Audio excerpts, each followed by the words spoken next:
नमस्कार, मैं डीसी मिश्रा आपका रीजनिंग एजुकेटर करता हूं आप लोगों का स्वागत रीजनिंग एक्सप्रेस यूट्यूब चैनल पर आप सभी लोगों का बहुत बहुत स्वागत है।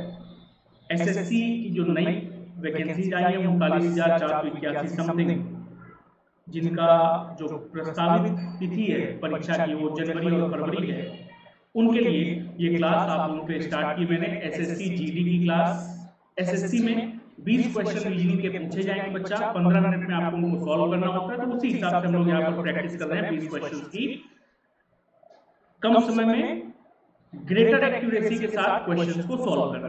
ठीक है, तो चलिए शुरू करते हैं आज की क्लास। उसके पहले नमस्कार विद्यार्थीगण, कृपया ध्यान दें। गाड़ी संख्या 09165 रीजनिंग एक्सप्रेस अपने निर्धारित समय 7:00 पर प्लेटफॉर्म क्रमांक यूट्यूब पर आ चुकी है। जिन विद्यार्थियों को सरकारी नौकरी के स्टेशन तक via UPPSC, UPPSC, SSC, railway, police इत्यादि स्टेशनों से होकर यात्रा करनी है, वे सभी इस ट्रेन में बैठ सकते हैं। यह ट्रेन सुगमता एवं कुशलता पूर्वक आपको आपकी मंजिल सरकारी नौकरी के स्टेशन तक छोड़ेगा। धन्यवाद। आइए पहला क्वेश्चन आज के सत्र का हम सब लोगों के सामने। क्या कह रहे हैं बच्चा क्वेश्चन? तो स्टार संकेतों को बदलने और दिए गए समीकरणों को संतुलित करने के लिए गणितीय संकेतों के सही संयोजन का चयन करें, ऐसा उसने हमसे बताया है। कैसे करेंगे बच्चा? एक इक्वेशन दी गई है, इस इक्वेशन के लिए यहाँ पर देखो ऑप्शन दिए गए हैं, इनमें से किस ऑप्शन में से हम यहाँ पर साइंस को पुट करें कि ये इक्वेशन क्या हो जाए, बैलेंस करना। ठीक है, मैथमेटिकल ऑपरेशन का क्वेश्चन है। वो क्वेश्चन कौन सा है? Equation balancing. ठीक है, बैलेंस द इक्वेशन, ये क्वेश्चन है बच्चा हमारे पास। इस तरह के क्वेश्चन में सबसे पहले उस ऑप्शन को चेक करेंगे इसमें इक्वल किसी एक साइड पर भी हो। जैसे ऑप्शन नंबर बी, एक साइड पर इक्वल है, 18 × 6 डिवाइड बाय 3 कर सकते हैं, -12 = 24। तो बच्चा 6/3 कितना हो जाएगा? 6/3 हो जाएगा, 3 2 और ये 18 × 36 और -12 करने पर 24 मिल रहा है। हाँ मिल रहा है, ऑप्शन नंबर बी ही सही हो गया। बच्चा देखो, अगर यहाँ पर मैं मल्टीप्लाई का साइन रखता हूँ, यहाँ पर डिवाइड का, यहाँ पर माइनस का और यहाँ पर इक्वल का, तो बच्चा बॉडमास रूल के अकॉर्डिंग 3 दूनी 6 हो गया, 18 दूनी 36 और -12 करने पर हमको 24 मिलेगा, which is 24 = 24। That is option number B is only right answer of this question.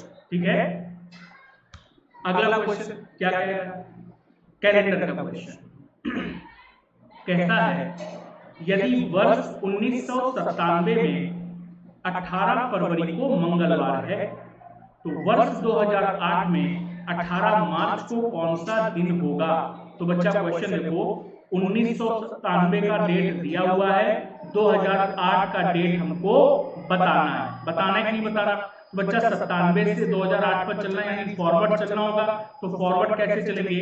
1997 से 2008 तक हमारे पास कुल कितने नंबर ऑफ ईयर्स हो जाएंगे? तो नंबर ऑफ ईयर्स की अगर चर्चा करें तो 97 3 2000 + 8 वर्ष और यानी 11 वर्ष हो जाएंगे कि नहीं? अच्छा, हमारे पास जो कैलेंडर के क्वेश्चन को सॉल्व करने का तरीका होता है वो क्या होता है? एक्स्ट्रा डेज, विषम दिनों की संख्या को ज्ञात करना। तो यहाँ पर कितने एक्स्ट्रा डेज मिलेंगे? तो बच्चा चाहे सामान्य वर्ष हो या लीप वर्ष हो, एक एक्स्ट्रा डे तो देगा ही देगा। तो 11 वर्षों में 11 एक्स्ट्रा डे तो मिलेंगे ही मिलेंगे, प्लस इन 11 वर्षों में जितने लीप ईयर पड़ रहे होंगे उतने एक्स्ट्रा डेज और मिल जाएंगे। 97 से आगे बढ़ोगे तो वर्ष 2000, 2004 और 2008 में भी आप 18 मार्च तक आए हैं, यानी लीप ईयर मिलेगा, कुल 3 लीप ईयर मिलेंगे। तो बच्चा प्लस का 3 और कर दिया। अब आप 18 फरवरी से चलना शुरू करे थे, तो 18 फरवरी 1997 से 18 फरवरी 2008 पर आए होंगे ना। तो बच्चा अब वर्ष 2008 में आपको 18 मार्च तक जाना है, यानी फरवरी से कुछ दिन आगे। एक बात अच्छे से समझना, 2008 का जो लीप ईयर है, ये क्वेश्चन बहुत सारे बच्चे गलत करेंगे। 2008 का जो लीप ईयर है उसका एक्स्ट्रा डे आप ऑलरेडी काउंट कर चुके हैं, तो अब फरवरी 28 दिनों की काउंट करना, 29 की नहीं। भैया 18 फरवरी से आगे बढ़ेंगे तो 2008 की फरवरी कितने दिन और बचे 11, लेकिन 11 दिन कब होंगे जब 29 का फरवरी काउंट करोगे। आप 29वां दिन ऑलरेडी यहाँ पर काउंट कर चुके हो, ठीक। या तो इसको ऐसे करो कि 11 प्लस 2000 और 2004 का रिमाइंडर 2 लिखा प्लस, अब आप क्या करें फरवरी को 29 दिनों की काउंट करें तो 18 से 11 दिन आगे जाना है तो 7 एकम 7, 11 में कितने दिन विषम दिन मिलेंगे 7 एकम 7 यानी रिमाइंडर 4, और यहाँ पर अगर लिखेंगे तो 10 दिन आगे जाएंगे तो 7 एकम 7 रिमाइंडर 3, अंतर ध्यान रखना बच्चा, बहुत जरूरी है वरना क्वेश्चन गड़बड़ा जाता है, ठीक। मार्च में जाना है 18 तारीख तक तो 7 दूनी 14, रिमाइंडर कितना बचा 4 बचा। अब बच्चा इसको सॉल्व कर लीजिए, दोनों तरफ से आंसर हमारा सेम आएगा, ठीक। जैसे 4 3 7 कैंसिल हो गया, 11 3 14, 7 दूनी 14 ये भी कैंसिल हो गया तो रिमाइंडर कितना मिला 0, और यहाँ पर बच्चा देखो 4 4 8 2 10 और 11 21, 7 दिया 21, ये भी रिमाइंडर कितना आएगा 0। रिमाइंडर 0 का मतलब जिस दिन से चलना शुरू किए थे उसी दिन पर वापस पहुंच गए। तो बच्चा मंगलवार मिला था, तो अगर 2008 18 मार्च पहुंचेंगे तो भी हमको मंगलवार मिलेगा। Option number B is right answer of this question, ठीक। अगला क्वेश्चन क्या कह रहा है, कहता है एक पंक्ति में राम पंक्ति के बाएं छोर से 23वें स्थान पर है। ये हमारे पास एक पंक्ति बच्चा, और इस पंक्ति की चर्चा उसने हमसे की है। कहता है कि राम पंक्ति के बाएं छोर से 23वें स्थान पर है, तो बाएं से 23वें स्थान पर इसको कर दिया राम को। अमन पंक्ति के दाएं छोर से 25वें स्थान पर है। दो स्थितियां बनेंगी बच्चा, मिनिमम और मैक्सिमम की। ये मैक्सिमम वाली स्थिति अगर मैं बनाता हूं तो अमन दाएं छोर से 25वें स्थान पर है, ये बन गया। कहता है यदि राम और अमन के बीच 7 व्यक्ति बैठे हैं, राम और अमन के बीच कितने व्यक्ति बैठे हैं 7, तो बच्चा ये राम और ये अमन है, इनके बीच में यहाँ पर कितने व्यक्ति बैठे हैं 7 व्यक्ति बैठे हैं। तो कहता है बताइए पंक्ति में कितने व्यक्ति बैठे हैं। ये मैक्सिमम की संख्या निकल आएगी बच्चा कि जितने संख्याएं दिख रही सबको उठा करके जोड़ दो, यानी 23 प्लस 7 प्लस 25 कितना हो गया 30 और 25 55। पंक्ति में 55 व्यक्ति बैठे होंगे, पर ये अधिकतम संख्या है। क्वेश्चन में आपको अधिकतम निकालना है ऐसा नहीं बोला गया, न्यूनतम भी निकाल सकते हैं। तो न्यूनतम कैसे निकालोगे बच्चा, पंक्ति में अगर 23 व्यक्ति हैं तो 23वें स्थान पर यहाँ पर राम आ गया, राम और अमन के बीच में 7 लोग बैठे हैं। तो बच्चा अब की बार मैं अमन को यहाँ पर बैठा दूं कि 7 व्यक्ति अमन और राम के बीच बैठे हैं, और रमन के आधार पर अब अगर हम अमन की कंडीशन निकालेंगे तो 23 में से 8 माइनस करो तो 15। अमन की वैल्यू लेफ्ट से कितनी आएगी 15, और अमन की वैल्यू राइट से दी गई है कितनी है 25 है। तो अब बच्चा 25 15 प्लस 40 और माइनस 1 39 क्या आएगा, 39 आपका मिनिमम वैल्यू आएगा। 39 क्या आएगा आपका मिनिमम वैल्यू। तो दो आंसर निकलेंगे, अधिकतम और न्यूनतम। क्वेश्चन में उसने अधिकतम का आंसर तो दिया है, लेकिन साथ ही साथ एक आंसर दिया है निर्धारित नहीं किया जा सकता। तो बच्चा हम कतई निर्धारित नहीं कर सकते कि इस प्रश्न का उत्तर क्या आएगा। Option number D is right answer of this question.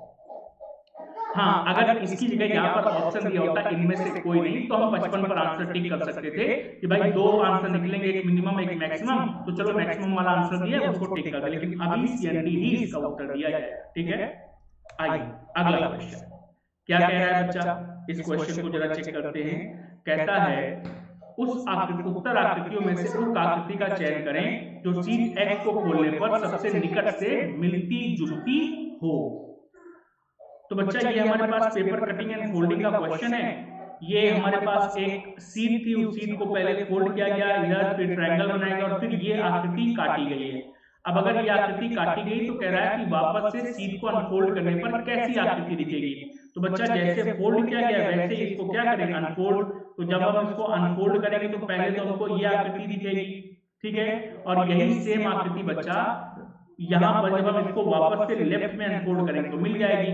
तो ये जो अनफोल्डिंग होगी वो एग्जैक्ट मिरर इमेज जैसी होती है, यानी हमको ऐसी आकृति मिलनी चाहिए। अब ऐसी आकृति कहाँ दिख रही है, केवल और केवल डी में। तो D is only right answer of this question, ठीक है।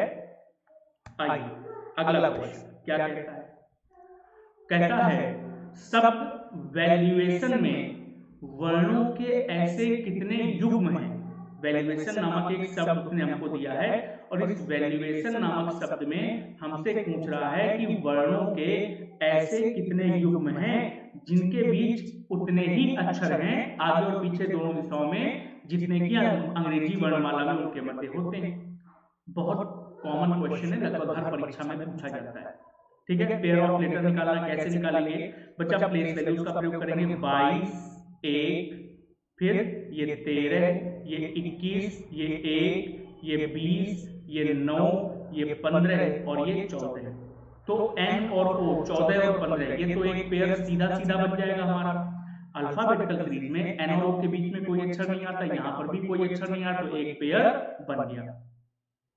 इसके अलावा और कौन कौन सा पेयर बन सकता है? तो 9 से 13 बन सकता है, 10, 11, 12, 13। हाँ देखो, I से L एक पेयर ये भी बनेगा।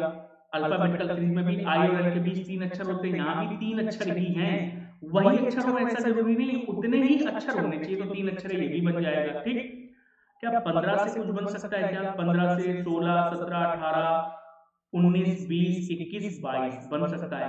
देखो 22 से 15 से 22 का बन सकता है, O से V का 16, 17, 18, 19, 20, 21 और 22। तो O से V एक पेयर बनेगा। अगर O से V बन रहा है तो N से V भी तो बन जाएगा बच्चा, ये भी तो एक पेयर है। और अगर है तो देखो 4 ऑप्शन मिल गए, 3 से अधिक का ऑप्शन दिख रहा है। Option number D is only right answer of this question. ठीक है, आइए अगला क्वेश्चन क्या कह रहा है? कहता है एक व्यक्ति ने फोटो की ओर संकेत करते हुए कहा, यह लड़की मेरे पिता की पुत्रवधू है। व्यक्ति का एक बड़ा भाई अजीत और एक छोटा भाई अमित है। वह व्यक्ति उस लड़की से किस प्रकार संबंधित है, ऐसा पूछा है। आगे लिखा है अजीत विधुर है, यानी विधवा है, उसकी पत्नी नहीं रही, तथा अमित प्रेम विवाह करना चाहता है। बढ़िया क्वेश्चन है। आप लोग इसका क्या उत्तर देते हैं?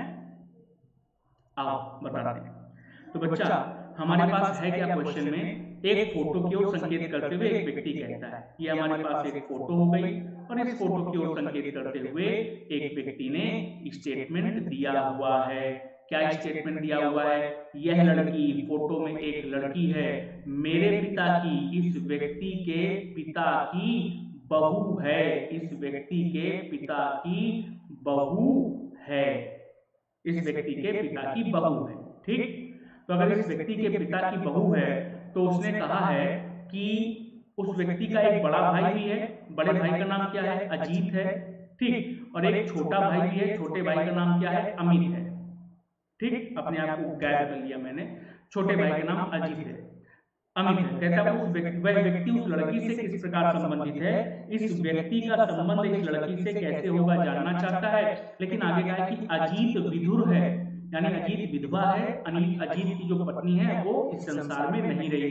तो निश्चित तौर पर अगर उसने कहा है कि ये मेरे पिता की पुत्रवधू है, तो अजीत की तो पत्नी नहीं हो सकती वो, क्योंकि पुत्रवधू थी नहीं, है लिखा हुआ है। ठीक, तो अजीत की तो पत्नी नहीं हो सकती। कहता है अमित प्रेम विवाह करना चाहता है, यानी अमित का विवाह हुआ नहीं है भैया, अमित प्रेम विवाह करना चाहता है, अभी हुआ नहीं है। तो उस स्थिति में अजीत की पत्नी है नहीं, अमित प्रेम विवाह करना चाहता है, और ये लड़की इस व्यक्ति के पिता की बहू है, यानी निश्चित तौर पर ये लड़की जो फोटो में है इस व्यक्ति की क्या होगी? पत्नी होगी। तो ये व्यक्ति इस लड़की का क्या होगा? पति कहलाएगा। यही इसने पूछा था कि व्यक्ति उस लड़की से कैसे संबंधित है, पति के तौर पर संबंधित है, पर ऑप्शन में पति कहीं है नहीं, तो option number D is right answer of this question. ठीक, अब ये मत कहना कि सर अमित की भी तो पत्नी हो सकती ना, अमित प्रेम विवाह करना चाहता है, हो सकता है कि अमित ने फोटो दिखाई हो अपने भैया को, इस व्यक्ति को, और कहा भैया मुझसे विवाह करना चाहते हैं, तो अमित के भाई इस व्यक्ति के मन में विचार आया कि क्यों ना रीजनिंग खेला जाए। तो अमित ने, व्यक्ति ने फोटो देख करके कहा ये व्यक्ति, ये जो लड़की है ये मेरे पिता की बहू है। मतलब आजकल का जनरेशन में होता है ना प्रेम विवाह, पता चला 4-6 महीने से प्रेम विवाह कर रहे हैं, तो कहते हैं अरे मम्मी आपकी बहू से बात कर रहे हैं, अरे मम्मी आपके दामाद से बात कर रहे हैं। ऐसा वाला खेल नहीं है बच्चा, ये ब्लड रिलेशन है, नई जनरेशन नहीं है। ठीक है, ये सब मत सोचना, सिंपल सा फंडा है। वो लड़की के लिए व्यक्ति उसका पति होगा। ठीक है, आइए क्या कह रहा है क्वेश्चन? आओ जरा इसको देखा जाए। कहता है 6 व्यक्ति हैं हमारे पास, M, N, O, P, Q और S। ठीक है, 6 व्यक्तियों को बनाना है, 1, 2, 3, 4, 5 और 6। ज्यादा हो गए, 1, 2, 3, 4, 5, 6, 7 हो गए। ठीक है, इसके बाद बच्चा उसने कुछ कुछ कंडीशंस हमको दिए, जरा उन कंडीशंस को समझते हैं। कहता है P N से भारी है, तो P किससे भारी हो गया? N से भारी हो गया। M S से हल्का है, M जो है वो हल्का है किससे? S से। ठीक है, Q N से भारी है, तो Q किससे भारी है? N से। तो अगर बच्चा P N से भारी है और Q भी N से भारी है, तो हम ऐसा बोल सकते हैं ना यहाँ पर कि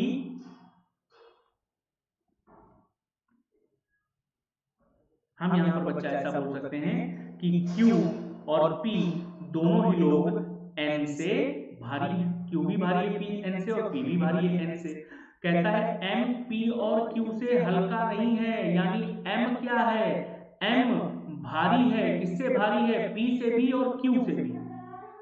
M P और Q से भारी है। S सबसे भारी व्यक्ति नहीं, यानी सबसे भारी व्यक्ति में S का नाम नहीं आएगा, और Q दूसरे सबसे हल्का व्यक्ति नहीं है, यानी जब सबसे हल्के व्यक्तियों की ओर से चले तो दूसरे स्थान पर Q नहीं आएगा। कैसे अरेंज कर सकते हैं बच्चा? अब S सबसे भारी व्यक्ति हो नहीं सकता, तो S को यहाँ पर रखा, S को दूसरा सबसे भारी व्यक्ति किया, क्योंकि S M P और Q से भारी है, तो यहाँ पर M आ गया। ठीक है, अब बच्चा Q और P किससे भारी है? N से, तो सबसे अंत में तो N आएगा, लेकिन P और Q में यहाँ पर Q को रख सकते हैं क्या सेकंड प्लेस पर? नहीं, उसने कहा Q दूसरा सबसे हल्का व्यक्ति नहीं, तो यहाँ पर P और यहाँ पर Q को रखा जाएगा। बच्चा केवल O, तो यहाँ पर O आ जाएगा, तो सबसे भारी व्यक्ति O है, दूसरा S है, तीसरा सबसे भारी व्यक्ति कौन आया? M। तो option number A, M is only right answer of this question, हमारे प्रश्न का उत्तर हो जाएगा। ठीक, आइए अगला क्वेश्चन क्या कहता है? कहता है यदि संख्या 3, 9, 4, 7, 5, 1, 3, 2 में 4 से कम प्रत्येक अंक में 2 की गुणा की जाए और 4 से अधिक और 4 के बराबर प्रत्येक अंक में से 3 को घटा दें, तो निर्मित संख्या में कितने अंकों का दोहराव होगा? ओके, तो बच्चा प्रश्न के अनुसार ये 3, 9, 4, 7, 5, 1, 3, 2 लिखा हुआ है, और प्रश्न के अनुसार उसने कहा है कि 4 से कम जो अंक है उसमें 2 का गुणा करो, तो 3 में 2 का गुणा करो 6, फिर 1 में 2 का गुणा करो तो 2, 3 में 2 का गुणा करो तो 6, और 2 में 2 का गुणा करो तो 4 हुआ। फिर कहता है 4 से कम जो अंक है उसमें 2 का गुणा करो, लेकिन 4 से जो अधिक है या 4 के बराबर उसमें 3 माइनस करो, तो 9 में से 3 को माइनस करेंगे तो 6, 4 में से 3 को माइनस करेंगे तो 1, 7 में से 3 को माइनस करेंगे तो 4, और 5 में से 3 को माइनस करेंगे तो 2। ये आना चाहिए कि नहीं आना चाहिए? अब कहता है जो भी संख्या आपने बनाई है उसमें से जो ऐसे अंक हैं जिनका दोहराव हुआ है, यानी 1 से अधिक बार आए हैं, वो कितने अंक हैं? तो बच्चा अंक 6 1 से अधिक बार आया है, एक अंक 6 है। अंक 2 1 से अधिक बार आया है, अंक 4 1 से अधिक बार आया है। इसके अलावा तो कोई नहीं ना, यानी ये 3 अंक ऐसे हैं जो 1 से अधिक बार आए हैं। तो ऐसे कितने संख्या हुए? 3। तो option number D is right answer of this question. ठीक है, अगला क्वेश्चन, दी गई दो संख्याओं के बीच एक निश्चित संबंध है, ठीक है, सर्वोत्तम विकल्प का चयन करें। 18 जैसे संबंधित है 30 से, वैसे 36 का संबंध किससे होगा? 18 में 12 जोड़ो तो 30 आता है, तो 36 में 12 जोड़ने पर 48 नहीं है। 18 दूनी 36 माइनस 6 कर दे तो 30 आता है, तो 36 दूनी 72 माइनस 6 66। हाँ, इसको लगा सकते हैं भैया, ऑप्शन में भी दिया हुआ है। क्या करो? मल्टीप्लाइड बाई 2 माइनस का 6, तो 18 दूनी 36 माइनस 6 30, 36 इंटू 2 72 माइनस 6 कितना होता है? 66। ऑप्शन नंबर डी में दिया है, यही हमारे प्रश्न का उत्तर हो जाए। ठीक है, आसान क्वेश्चन था। आओ जरा इस क्वेश्चन को सॉल्व करते हैं। अपने आप को गैप कर लिया है।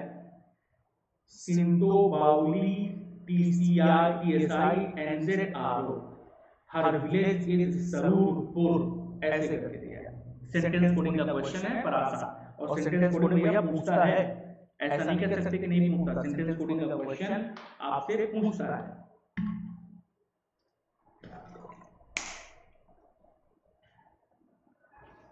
तो हमारे पास कितने सेंटेंसेस हैं?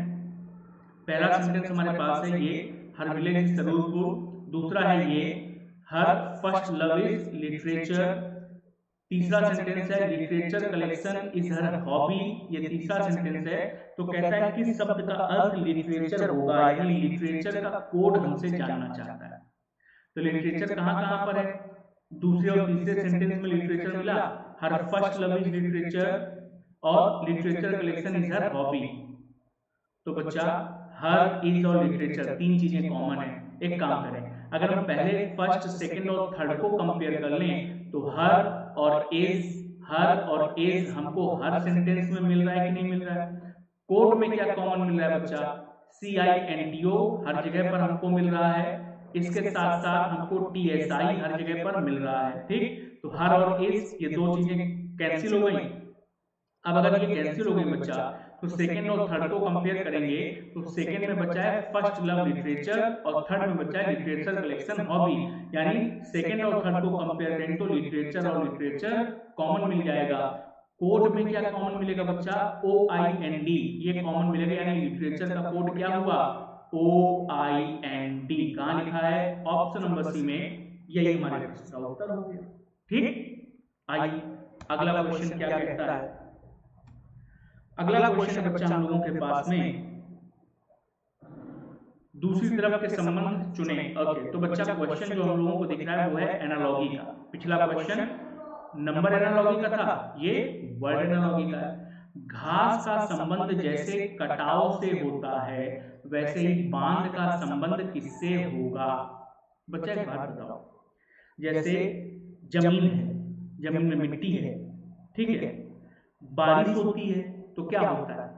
जो मिट्टी है वो बहने लगती है, बारिश के पानी के साथ साथ मिट्टी भी बहने लगती है, मिट्टी का क्षरण होने लगता है, ठीक है, क्षय होने लगता है, तो मिट्टी कटने लगती है। लेकिन यदि उस मैदान में, उस जगह पर, उस मिट्टी में घास उगी हो, मिट्टी में क्या हो? घास उगी हो, तो बच्चा घास क्या करती है? घास मिट्टी के तत्वों में, अपनी जड़ों में उसको बांध लेती है, मिट्टी के तत्वों को। यानी बारिश होगा तो बारिश उस मिट्टी के ऊपर जो घास उगी हुई है उसमें बैठेगी, ठीक है, वो बहेगी नहीं, मिट्टी क्या हो जाएगी? बैठ जाएगी। पानी उसी में, उस घास में पानी बैठ जाएगा, धीमे धीमे पानी बहेगा, लेकिन मिट्टी नहीं बहेगी। यानी घास का काम क्या होता है? कटाव को रोकना। घास क्या करती है? कटाव को रोकती है, कटाव को रोकना। वैसे ही बांध का काम क्या रोकना होता है बच्चा?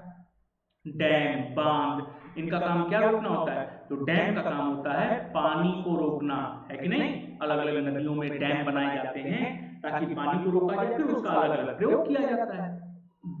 बिजली बनाई जाती है या किसी अन्य प्रयोग में लाया जाता है, शहर में सप्लाई करते हैं, इस तरह की चीजें की जाती है कि नहीं? तो जैसे घास का कटाव काम होता है कटाव रोकना, वैसे बांध का काम होता है पानी को रोकना। ठीक, आइए अगला क्वेश्चन क्या कहता है, जरा मुझे इसका उत्तर बताइए। मैं एक घूंट पानी पीऊं तब तक।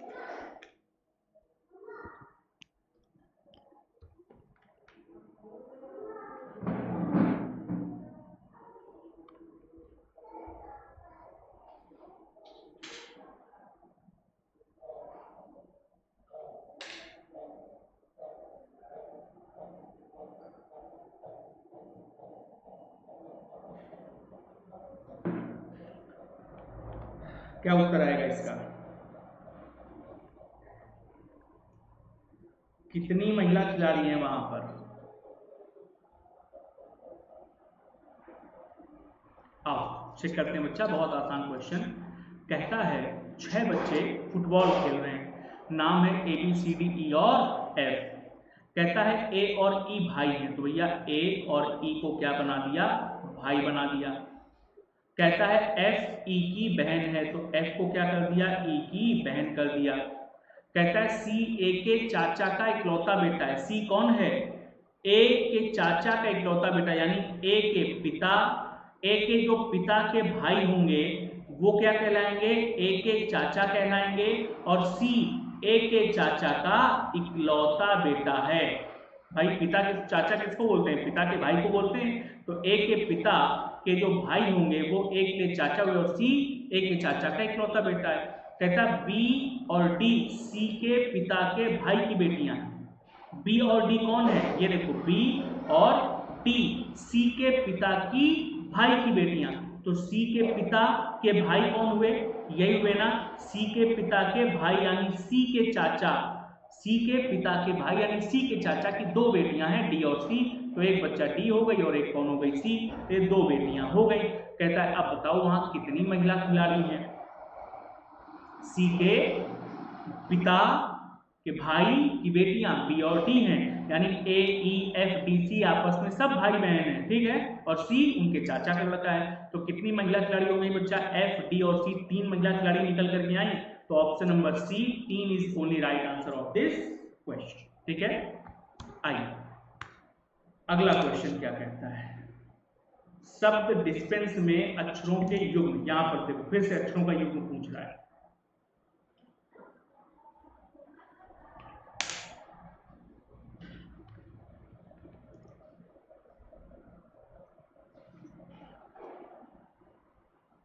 क्या कह रहा है क्वेश्चन? कहता है शब्द डिस्पेंस करके दिया हुआ है और इस डिस्पेंस नामक शब्द में, जैसे अभी पीछे वैल्यूएशन वाला क्वेश्चन किया था ना बच्चा, बिल्कुल वैसा ही क्वेश्चन यहां पर भी हमको पेयर ऑफ लेटर्स को फाइंड आउट करना है। आइए फाइंड आउट करते हैं प्लेस वैल्यूज का प्रयोग करके। 4, 5, 19, 16, 5, 14, 19 और 5, ये बना 16, 17, 18, 19। देखो पी से एस एक ये पेयर बन रहा है, 16, 17, 18 और 19। तो पी से एस का एक पेयर बना बच्चा। और पेयर देखते हैं, और पेयर देखते हैं। तो और पेयर कौन कौन से मिल सकते हैं बच्चा हम लोगों को? 16 से 19 तो देख लिया है, ठीक है।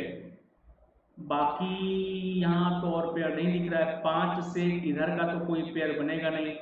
4 से ये 9 है, सॉरी आई की प्लेस वैल्यू ये 9, ठीक है 9 अलग से सही से देते हैं।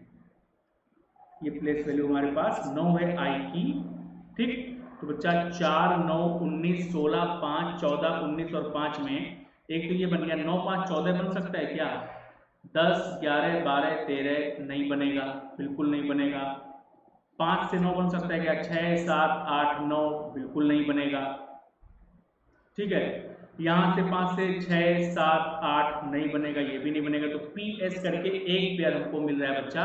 इसके अलावा और कोई पेयर हमको यहाँ पर तो नजर नहीं आ रहा। एक बार और चेक करते हैं। 4 से 9, 19, 16, 5, 14, 19, 5 कोई पेयर नहीं। 9 से आगे बढ़ेंगे तो 5, 6, 7 का नहीं बन रहा है। 6, 7, 8, 9 नहीं बनेगा। 9 से 14 का तो बनने का कोई सवाल ही नहीं उठता है कि 10, 11, 12, 13। अगर 9 से आगे बढ़ते हैं तो 10, 11, 12 और 13 कम पड़ रहा है एक अक्षर, ये भी नहीं बनेगा, ठीक है। 14, 15, 16 बनेगा। देखो n से p ये एक पेयर बनेगा, n से p एक पेयर ये बन जाएगा 14, 15, 16 का, ठीक है। जैसे p से s बना है वैसे ही n से p बन जाएगा बच्चा। इसके अलावा और कोई पेयर अगर हम चेक करेंगे तो कहीं पर भी कोई भी और पेयर हमको मिलता हुआ नजर नहीं आता। 10, 11, 12, 13 नहीं हो सकता। 5, 6, 7, 8, 9 नहीं हो सकता है। 4 से इधर चलेंगे तो भी कोई पेयर नहीं मिलना, यानी 2 ही पेयर यहाँ पर नजर आ रहे हैं बच्चा। Option number B is right answer of this question, ठीक है। आइए अगला क्वेश्चन क्या कहता है? कहता है अक्षरों की श्रृंखला में, ये नीचे अक्षरों की एक श्रृंखला दी गई है। अक्षरों की श्रृंखला में यदि प्रत्येक शब्द के पहले और चौथे अक्षर को आपस में बदल दें तो कितने अर्थपूर्ण शब्द बनेंगे? जैसे पहला और चौथा अक्षर बदल दिया जाए, FOLD फोल्ड यानी मोड़ना, मीनिंगफुल वर्ड है। SOME सम यानी कुछ, मीनिंगफुल वर्ड है, ठीक है। पहले और चौथे अक्षर को पलट रहे हैं। यहाँ पर HDGF क्या कोई मीनिंगफुल वर्ड बनेगा? नहीं। फिर बच्चा GWIT ग्विट, ग्विट नहीं, ऐसा तो कोई मीनिंगफुल वर्ड नहीं ध्यान आ रहा। यहाँ पर BIRD बर्ड, कितने मीनिंगफुल वर्ड बन रहे हैं, पहले से, तीसरे से और पांचवें से मीनिंगफुल वर्ड बन रहे। तो ऐसे कितने मीनिंगफुल वर्ड बनेंगे, 3 बनेंगे जब हम पहले और चौथे अक्षर को पलट देंगे। ठीक है, आइए अगला क्वेश्चन क्या कह रहा है। ए उत्तर दिशा की ओर चलना आरंभ करता है, फिर चलता घूमता फिरता कहता है ई से बी के बीच की दूरी बताओ। क्या पूछा उसने हमसे, ई से बी के बीच की दूरी कैसे निकालेंगे, आइए जरा देखते हैं। तो बच्चा ए को उत्तर दिशा की ओर चलाना है, चला दिया ए को उत्तर दिशा की ओर, कहता है 7 मीटर चलने के बाद ए कितनी दूरी तय करता है, 7 मीटर की दूरी को तय करता है। 7 मीटर की दूरी को तय करने के बाद कहता है अपने दाएं मुड़ा।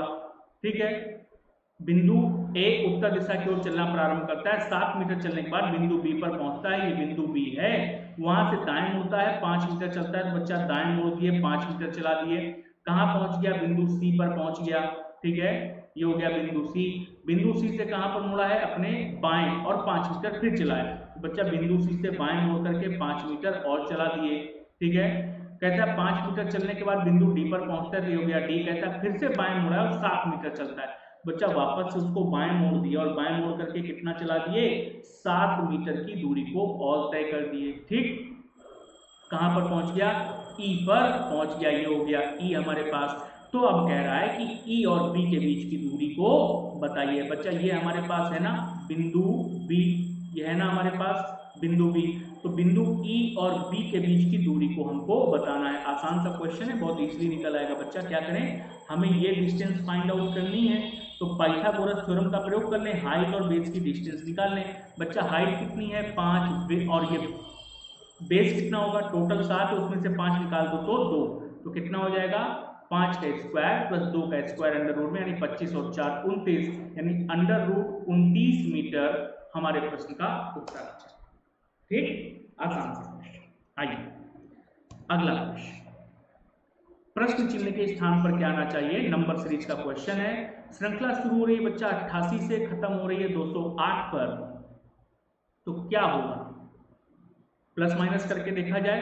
88 से 115 कितने का अंतर है, 12 15 27 का, प्लस का 27, 3 का क्यूब, 15 से 44, 115 से 145 अंतर हुआ 30 का, पर 144 यानी प्लस का 29 नहीं, क्यूब तो नहीं चल रहा है, 27 और 29 हुआ, 44 से 75 कितना हो गया, 25 6 31। बच्चे ये तो बहुत ही आसान क्वेश्चन हो गया। देखो 27 प्लस 2 29, 29 प्लस 2 31, तो क्या ये 33 हो रहा है, 25 8 33 हो रहा है, तो अगली बार क्या होगा, प्लस का 35 होगा। हर बार श्रृंखला में प्लस का 2 चल रहा है, तो 208 और 35 कितना होता है, 35 8 43, तो 243, option number D is right answer of this question. ठीक है, आइए अगला क्वेश्चन, गायब कर लिया बच्चा अपने आप को। क्या कह रहा है, निम्नलिखित प्रश्न नीचे दिए गए आरेख पर आधारित है। आयत किसको दिखाता है, कहता है आयत दिखाता है पुरुषों को। ये हो गया आयत हमारे पास, किसका प्रतिनिधित्व कर रहा है, पुरुषों का प्रतिनिधित्व कर रहा है। त्रिभुज शिक्षित का, त्रिभुज किसको दिखाता है बच्चा, शिक्षित लोगों को दिखाता है, त्रिभुज शिक्षित का प्रतिनिधित्व कर रहा है। वृत्त यानी कि सर्कल, ये किसको दिखाता है, शहरी लोगों को दिखाता है। और वर्ग दिखाता है सिविल सेवकों को, किसको, सिविल सेवकों को। पूछा क्या है, जानना क्या चाहता है, कहता है निम्नलिखित में से कौन सा सिविल सेवक नहीं है और ना ही शिक्षित है किंतु शहरी है और पुरुष नहीं है। अच्छा, सीधे सीधे भी पूछ सकते थे। यदि इसी क्वेश्चन को सीधा सीधा पूछा जाता तो कैसे पूछता, मैं पूछता कि निम्नलिखित में से कौन सा केवल शहरी है। मैं क्या पूछता, निम्नलिखित में से कौन सा केवल शहरी है। मैं इस क्वेश्चन को ऐसे भी पूछ सकता था, पर उसने क्या पूछा है कि ऐसे कितने लोग हैं जो ना तो सिविल सेवक हैं ना ही शिक्षित हैं किंतु शहरी हैं लेकिन पुरुष नहीं है। तो बच्चा शिक्षित को भी हटाना है, पुरुष को भी हटाना है, सिविल सेवक को भी हटाना है। अब शहरी में जो बचेगा वही आपका उत्तर है। बच्चा शहरी ये सर्कल है, और शहरी का जो केवल ऐसा एरिया जो किसी के साथ भी ना आता वो एरिया कौन सा है, केवल और केवल 3। तो ऐसा व्यक्ति, ऐसे व्यक्ति जो सिविल सेवक नहीं है, शिक्षित नहीं है लेकिन शहरी है परंतु पुरुष नहीं, उनकी संख्या कितनी हो गई, 3। तो option number B right answer of this question. ठीक है, आइए अगला क्वेश्चन, एक और क्वेश्चन बच्चा हम सब लोगों के सामने का है डिस्टेंस और डायरेक्शन का एंगल वाला क्वेश्चन, बड़ा आसान।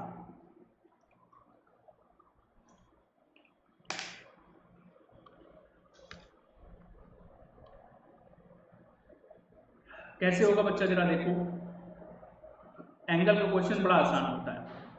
कहता है एक व्यक्ति का मुख पश्चिम दिशा की ओर है, तो एक व्यक्ति पश्चिम दिशा की ओर मुख करके खड़ा है, ठीक है, एक व्यक्ति पश्चिम दिशा की ओर मुख करके ऐसे खड़ा है। कहता है घड़ी की दिशा में, यानी राइट हैंड साइड, घड़ी की दिशा में 45 डिग्री, तो जितने एंगल दे रहा है सबको लिख लेते हैं। 45 डिग्री राइट में, फिर उसी दिशा में 180 डिग्री, यानी राइट में ही 180 डिग्री, अंत में घड़ी की विपरीत दिशा में 270 डिग्री, यानी घड़ी की विपरीत दिशा लेफ्ट में घूमता है। अब उसका मुख किस दिशा में है, तो बच्चा एंगल वाले क्वेश्चन में समान एंगल को आपस में जोड़ लो और विपरीत वाले को घटा दो, तो 180 और 45 कितना हो गया, 225 डिग्री राइट को घटा दो किससे, 270 डिग्री लेफ्ट से, कितना आ गया, 45 डिग्री आ गया। राइट या लेफ्ट, तो बड़ी संख्या लेफ्ट की है ना, तो 45 डिग्री लेफ्ट। अब बच्चा ये व्यक्ति कहाँ है, पश्चिम दिशा की ओर देख रहा है। अब इसको 45 डिग्री अपने लेफ्ट घुमा दो, तो बच्चा ये तो व्यक्ति सीधा जा रहा था, इसका बायां कहां पड़ेगा, नीचे की ओर। अगर कहता 90 डिग्री घुमाओ तो सीधे सीधे यहाँ आ जाते ना घूम करके, लेकिन 45 डिग्री जाना है तो बच्चा इनके बीच से होकर के जाएगा कि नहीं, तब ये एंगल कितना आएगा, तब ये एंगल आएगा 45 डिग्री का। अब ये कौन सी दिशा है बच्चा, तो ये दक्षिण पश्चिम दिशा है, इस समय उसका मुख दक्षिण पश्चिम दिशा में होगा। D is right answer of this question, ठीक है। चलिए अगला क्वेश्चन, ये रहा हम सबके सामने, क्या कह रहा है, कहता है लुप्त अक्षर का पता लगाएं, मिसिंग टर्म का क्वेश्चन है। कैसे होगा, आसान सा है, बीच की संख्या को पकड़ा जाए, सबसे बड़ी संख्या तो वही दिख रही, 110 कैसे आया, 112 और 114 कैसे आया, ये पता किया जाए बच्चा।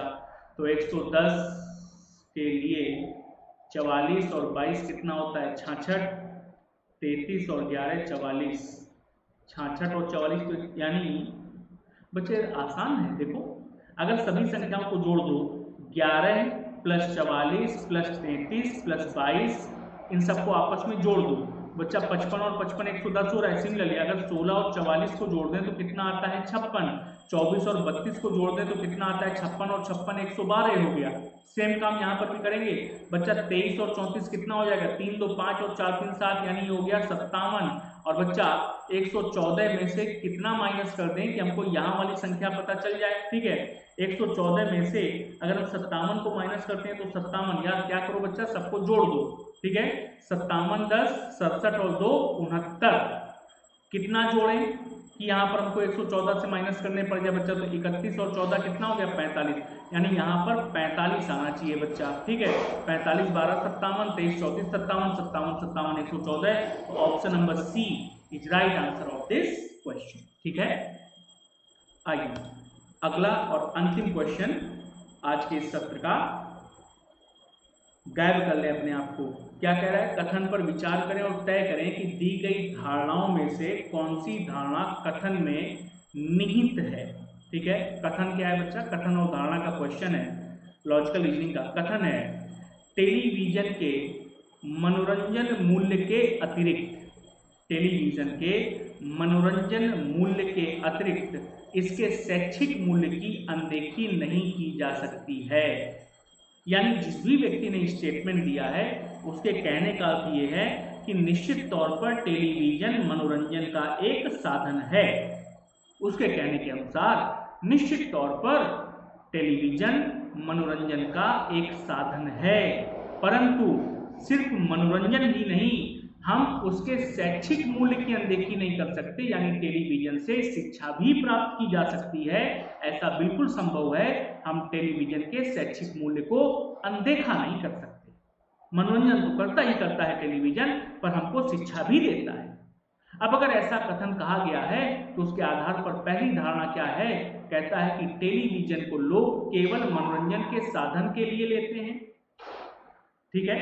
टेलीविजन को लोग केवल मनोरंजन के साधन के लिए लेते हैं, ये पहला है बच्चा धारणा। दूसरा कहता है टेलीविजन का शैक्षिक मूल्य ठीक से महसूस नहीं किया गया। क्या ये दोनों धारणाएं सही हैं बच्चा, फिर से स्टेटमेंट पर आओ।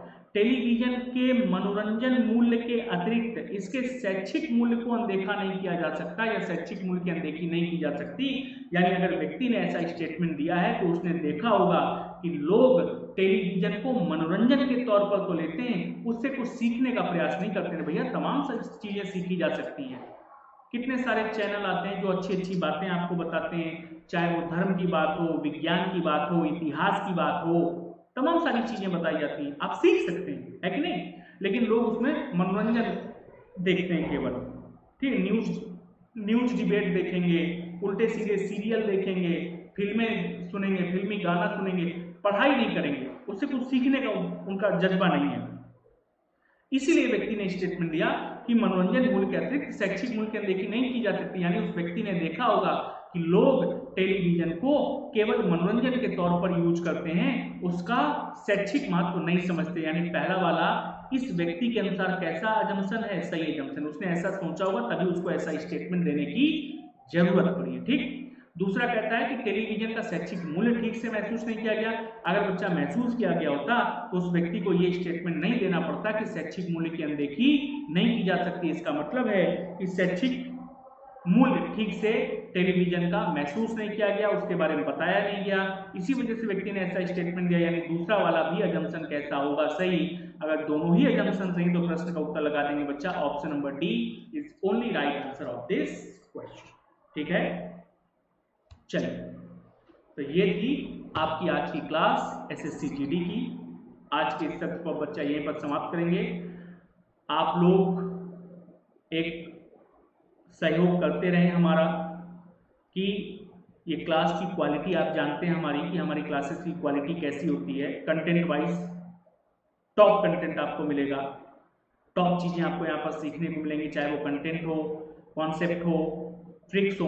तो बस बच्चा क्लास को शेयर करना ना, शेयर जरूर करें इस क्लास को, इस चैनल रीजनिंग एक्सप्रेस को शेयर जरूर करें, जहां कहीं भी आप शेयर कर सकते हैं, ठीक है। जितने जगह आप शेयर कर सकते हैं उतनी जगह से लोगों के आने की उम्मीद होगी। जितने अधिक लोग आके इस क्लास को देखेंगे उतना अधिक उन लोगों के लिए अच्छा होगा, हमारे लिए, इस चैनल के लिए अच्छा होगा। हम और आप मिल करके ग्रो करेंगे, है कि नहीं। तो बच्चा चैनल को शेयर करना मत भूलना, ठीक है। अगर ये क्लास पसंद आई हो, जो कि निश्चित तौर पर आई ही होगी बच्चा, तो चैनल इस क्लास को लाइक जरूर करना और अपना बहुमूल्य कमेंट करना कि ये क्लास आपको कैसी लगी। शेयर करना कतई ना भूलें, और यदि पहली बार इस चैनल पर आ रहे हैं तो सब्सक्राइब भी कर लें, ठीक है। क्या कर लें, सब्सक्राइब कर लें। लाइक, शेयर, कमेंट और सब्सक्राइब करना मत भूलना बिल्कुल भी। मिलते हैं बच्चा फिर से सुबह 10:30 बजे वाली जो क्लास होती है सीसेट वाली, उसमें। तब तक के लिए thank you so much everyone, take care, good night, शुभ रात्रि, सबका खैर, गुड मॉर्निंग, जो तुमको समझना हो समझो, शुभ रात्रि वैसे, ठीक है। चलिए मिलते हैं फिर से, धन्यवाद।